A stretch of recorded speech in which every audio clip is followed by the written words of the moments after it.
자, 안녕하세요. 응급간호 첫 번째 시간입니다. 국가고시에 5문제 정도 출제되는 비중 있는 과목이에요. 집중해서 같이 가볼게요. 자, 교과서는 페이지 221페이지부터 223페이지에 해당되는 내용입니다. 자, 1. 응급의료 체계 첫 번째 단원 공부하도록 하겠습니다. 자, 그러면 첫 번째로 정의 3가지 보도록 하겠습니다. 자, 첫 번째, 응급의료 체계입니다. 자, 응급의료 체계는 응급 환자가 발생했을 때 현장에서 적절한 응급 처치를 제공하고요. 그리고 신속하게 병원으로 후송하는 체계입니다. 자, 이 부분 시험에 어떤 맥락으로 나오는지 볼게요.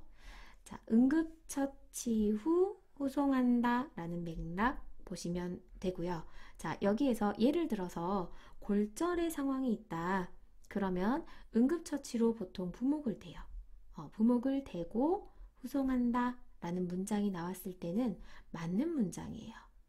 자, 항상 문장 안에 응급처치를 하고 후송한다 라는 부분이 들어가 있어야 돼요. 자, 그런데 그냥 응급처치에 대한 내용이 없이 신속히 후송만 한다 이렇게만 문장이 나오면 틀리다는 거죠. 그래서 우리가 알아야 될 맥락, 항상 응급처치 후 후송이다 라는 거 보시면 돼요.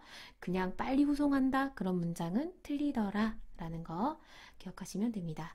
자, 한마디로 정리하면 응급의료 체계가 왜 필요하냐? 그러면 필요한 이유는 신속히 후송하기 위해서 이렇게 정리하실 수 있으세요. 자, 두 번째 응급처치의 정의입니다.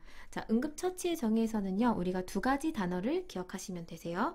즉각적 그리고 임시적. 자, 2가지 단어 기억하시면 됩니다. 아주 예전에 시험 출제 한 번 됐었고요. 그 뒤로는 지금은 나오고 있진 않아요.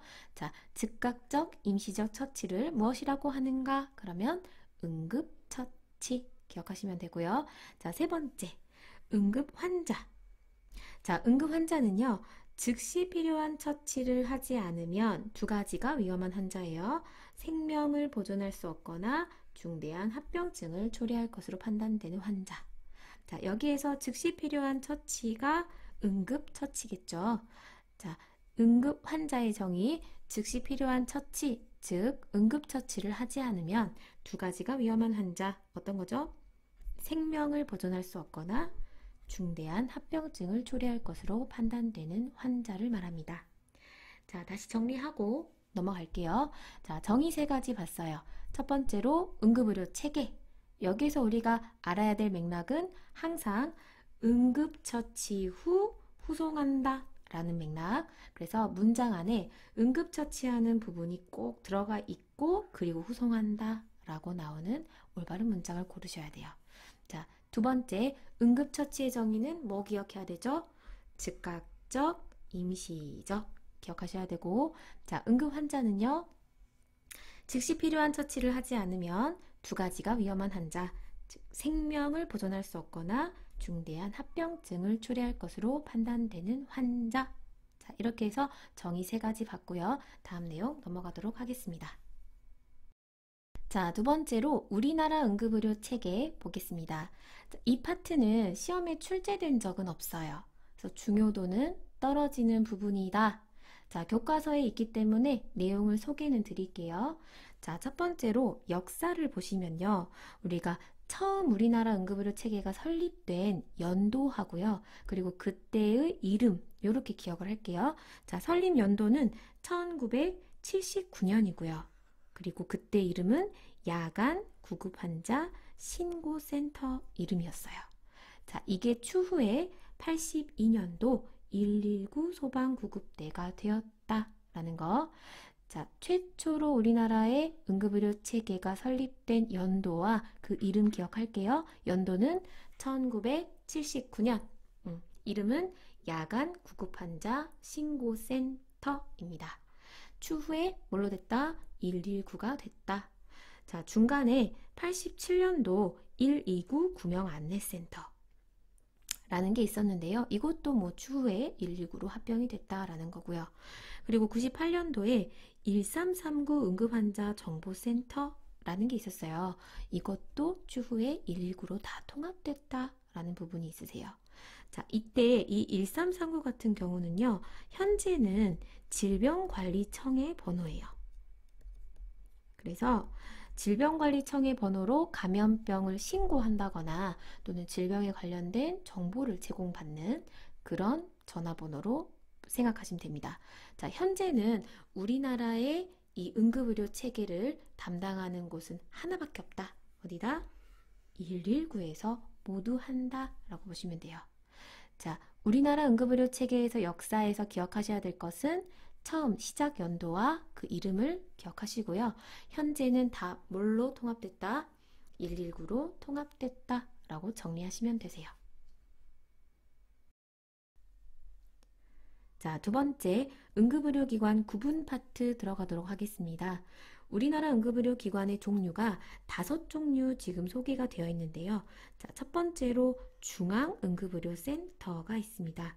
국립중앙의료원에 있다라는 거. 두 번째, 권역응급의료센터. 자, 얘는 그 지역에 좀 큰 종합병원이나 아니면 대학병원이 지정을 받고 있다 라고 보시면 되고요. 세 번째는 전문응급의료센터라고 해서 자, 외상 환자, 화상 환자, 독극물 중독 환자에 대한 전문적인 응급처치를 하는 곳이다 라고 보시면 되세요. 자, 전문응급의료센터에서 전문적으로 다루는 환자 3가지 정도 우리가 기억할게요. 어떤 환자죠? 외상 환자, 화상 환자, 독극물 중독 환자다 라는 거. 자, 그리고 네 번째는 지역 응급의료 센터. 자, 마지막 5번째 지역 응급의료 기관. 이렇게 응급의료 기관은 5종류로 구별이 되어 있습니다. 이 부분은 중요한 파트는 아니고요. 외울 내용도 그냥 없다고 보시면 되세요. 자, 그 다음 내용 넘어가도록 하겠습니다. 자, 세 번째 응급의료 체계 및 문제점 파트 들어가도록 하겠습니다. 자, 첫 번째로 응급의료 체계의 4요소를 외우고 갈게요. 자, 현장에서 응급환자 발생하면 응급 처치를 시행하고요. 병원으로 신속하게 후송, 그리고 병원에 도착하면 병원 진료를 보겠죠. 그리고 이 모든 것을 아우르는 통신체계가 필요합니다. 자, 응급의료 체계의 4요소 외울게요. 현장에서 응급처치, 병원으로 후송, 병원 도착해서 병원 진료, 전체를 아우르는 통신체계. 그래서 4요소는 응급처치, 후송, 병원 진료, 통신체계 4가지더라 라는 거고요. 이 단계에서의 두 번째는 문제점을 볼 거예요. 자, 문제점은 병원 전 단계와 병원 단계로 크게 분류를 해서 볼 건데요. 병원 전 단계의 어떤 응급의료 체계의 내용은 일단은 환자 발생 시에 신고하는 과정이 있고요. 그러면서 구급차가 출동합니다. 그리고 구급차가 현장에 도착하기 전에 내가 예를 들어서 응급처치 어떻게 할 줄 모르겠다. 그러면 전화로 응급처치에 대한 지도를 받을 수도 있고요. 그리고 구급대가 도착을 하면 구급대에 의한 현장 응급처치가 시행이 되죠. 자, 그러면서 계속 우리가 통신체계는 작동하고 있어요. 그래서 구급차와 병원 간 정보 교환을 해서 병원에 베드는 있는지 이런 것들, 그 다음에 집에서 가장 가까운 병원은 어디인지 이송 병원을 결정하게 되죠. 자, 그리고 이송 시에도 계속해서 처치는 이루어지고요. 자, 2단계에서 문제점은요. 일단 구급차가 부족하다라는 거예요. 그리고 전문 인력도 부족하다라는 거. 주의 깊게 기억해야 될 게 계몽 및 교육의 부재예요. 자, 예를 들어서 CPR 같은 경우 우리가 자신 있게 할 수 있어요 라는 사람 사실 별로 없거든요. 그래서 나라 차원에서 예를 들어 국민들에게 CPR 교육을 의무화해서 시켜줬다 이런 계몽이나 교육이 좀 부족하다는 뜻이죠. 그래서 선뜻 쓰러져 있는 사람에게 가서 내가 CPR을 할 수 있는 사람이 별로 없다는 거예요. 그래서 이런 부분이 문제점으로 대두가 되는 단계는 어느 단계냐 라고 하면 병원 전 단계. 그래서 이 내용이 시험에 나오기보다는요, 아마 나오게 되면 문제점이 나열돼서 나올 거예요. 자, 구급차 부족, 전문 인력 부족, 계몽 및 교육의 부재, 이런 부분이 나열이 돼서 나오면 어느 단계의 문제점이다? 병원 전 단계의 문제점이다. 자, 그래서 이송이 되고 병원으로 가면요, 병원 단계에서는 일단 현장에서 어떤 처치를 했는지 검토를 하고요. 그리고 연속적으로 응급처치가 이루어지겠죠. 자, 그리고 검사 시행을 하겠죠. 필요하면 입원 치료, 수술할 수도 있고요. 또는 우리 병원에서 치료가 어렵다 그러면 다른 병원으로 전원을 결정할 수도 있겠죠. 자, 2단계에서 문제점은요. 응급 환자가 치료를 기피하는 현상이 있을 수도 있고요. 그 다음에 전담 의료 인력의 부족, 이거는 위쪽 병원 전 단계와 공통이죠. 자, 그리고 산재 환자나 자동차 보험 환자의 진료 거부 부분이 있고요. 그리고 상급 종합병원 응급실의 수요 폭증이라는 부분이 있으세요. 자, 포인트를 상급 종합병원 응급실의 수요 폭증으로 잡아서 외울게요. 자, 우리가 기본적으로 종합병원은 병상수를 봤을 때 100병상 이상이세요. 100병상 이상, 그리고 진료 과목의 개수가 7과목 이상이에요. 그런데 상급이라는 말이 붙은 종합병원의 경우에는 병상수가 500병상이 넘어가야 하고요. 진료 과목 수는 20과목이 넘어가요.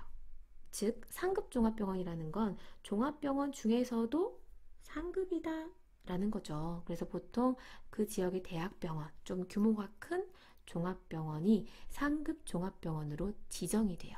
그래서 법규 과목에서 우리가 추후에 같이 공부할 거예요. 그래서 이런 상급 종합병원 응급실 항상 가면 환자들이 막 많이 밀려오잖아요. 그래서 상급 종합병원 응급실의 수요 폭증, 이런 단계가 문제점으로 대두되는 것은 병원 단계다 라고 보시면 되세요. 그래서 문제점이 나열돼서 나오면 이게 병원 전 단계인지 병원 단계인지 우리가 캐치하실 수 있으면 돼요. 자, 포인트 잡을 때 계몽 및 교육의 부재다 이런 말 들어있으면 어느 단계? 병원 전 단계의 문제점이고요. 그리고 상급 종합병원 응급실의 수요 폭증이라고 나오면 어느 단계? 병원 단계의 문제점이다 라고 보시면 되세요. 자, 그래서 응급의료 체계의 문제점을 우리가 병원 전 단계와 병원 단계로 나눠서 봤다. 자, 그러면 문제 풀고 마무리하도록 하겠습니다. 자, 문제 1번. 자, 상급 종합병원 응급실의 수요 폭증. 자, 이렇게 나오면요. 이게 문제점으로 제기되는 단계, 어느 단계였죠? 병원 단계였죠. 여기가 예를 들어 문제가 계몽 및 교육의 부재 이런 말이 들어가 있다. 그러면 병원 전 단계가 답이 되겠죠. 자, 문제 2번. 자, 병원 전 단계의 문제점으로 옳은 것은 자, 첫 번째, 전담 의료 인력 과잉이지 않죠? 전담 의료 인력 부족. 그 다음에 통신체계 원활하지 않다라는 부분, 그게 문제점이죠. 그리고 계몽 및 교육의 부재, 이게 맞죠. 그리고 구급 차량 수 부족이죠. 항상 문제를 푸실 때 문제에서 어느 부분이 틀렸는지 틀린 부분을 찾아서 다른 맞는 답으로 고치는 연습을 자꾸 같이 할 거예요. 자, 고생하셨습니다.